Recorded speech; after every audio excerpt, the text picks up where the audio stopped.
অনেক দিন আগের কথা। এক ঘন জঙ্গলে পশু পাখিরা মিলেমিশে বসবাস করত। সেখানে সিংহর রাজা ছিল, নাম তার রুদ্র।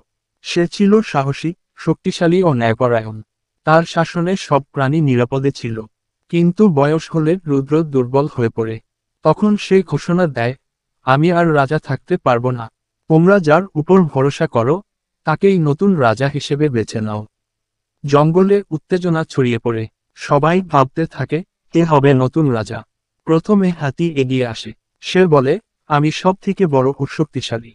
আমি রাজা হতে পারি। কিন্তু বানর বলে, তুমি তো ধীরে হাঁটো, বিপদের সময় তুমি কি আমাদের বাঁচাতে পারবে? সবাই চুপ হয়ে যায়। এরপর চিতা বলে, আমি সবচেয়ে দ্রুত দৌড়াতে পারি, আমি হব রাজা।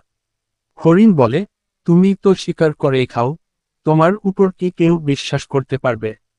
চিতাও চুপ করে যায়। বনের অনেক পশুই নিজেদের যোগ্য মনে করে, কিন্তু প্রত্যেকের কোনো না কোনো দুর্বলতা ছিল। তখন সামনে আসে এক বুদ্ধিমান বুড়ো শেয়াল। সে বলে, আমাদের রাজা হওয়া উচিত এমন একজনের, যার মধ্যে আছে সাহস, বুদ্ধি, ন্যায়বোধ ও দয়া। সবার চোখ পড়ে এক নতুন পশুর দিকে। সে ছিল একটি যুবক বাঘ। নাম তার তিমির।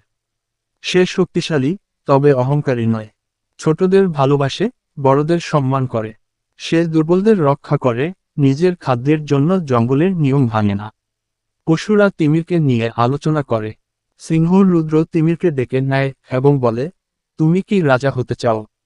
তিমির মাথা নিচু করে বলে, আমি রাজা হতে চাই না, তবে যদি জঙ্গলবাসী চায়, আমি দায়িত্ব নিতে প্রস্তুত। সবার মন জয় করে নেয় তিমিরের এই নম্রতা। পশুরা খুশি হয়ে তাকে রাজা নির্বাচন করে। রাজা তিমির শাসন শুরু করে। সে জঙ্গলের জন্য কিছু নতুন নিয়ম চালু করে, সব প্রাণীর জন্য খাবার, পানি ও নিরাপত্তা ব্যবস্থা করে। দুর্বল প্রাণীদের রক্ষা করে এবং সবাইকে সমান মর্যাদা দেয়। হিংসা, লড়াই বন্ধ হয়ে যায়।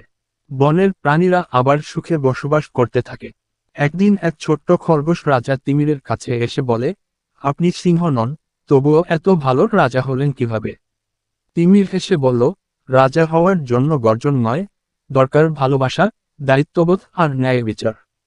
শিক্ষা, সত্যিকার নেতৃত্ব আসে শক্তি নয়, বরং হৃদয়, বুদ্ধি ও ন্যায়ের মাধ্যমে। পশুর গল্প হলেও এই শিক্ষা আমাদের মানুষ